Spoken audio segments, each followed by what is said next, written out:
When you're thinking about the Trump electorate, how do you break it down?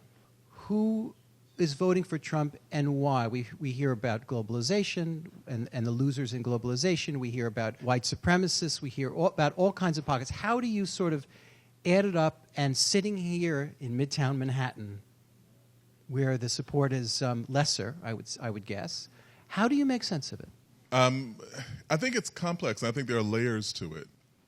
We had this idea, at the end of the Cold War, that capitalism and markets would bring, prosperity and peace, and that people would be kind of interconnected in these ways, and that this would cease to be the engine of conflict, in the world, which was obviously a naive undertaking, a naive way of looking at the world.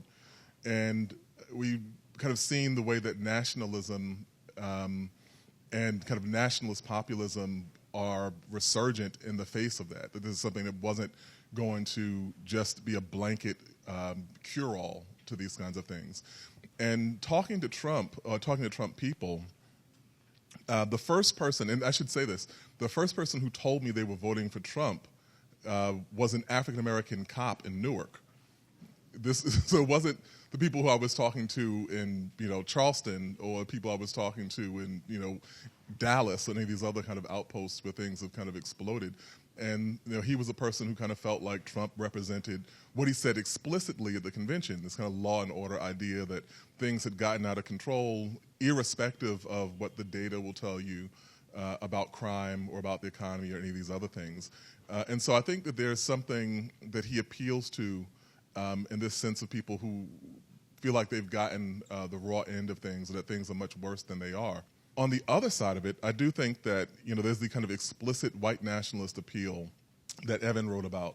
And then I think there are people for whom his racism may not be the thing that attracts them, but they don't care enough about that particular issue for it to repel them either. Like, they're willing to countenance it.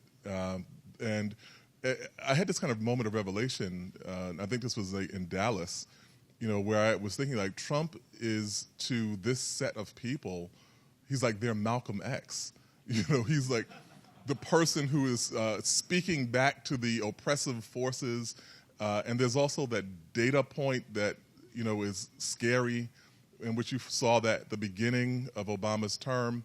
It was like 10 or 11% when you polled whites. They would say 10 or 11%. They would say that the most disadvantaged group in society is white Americans.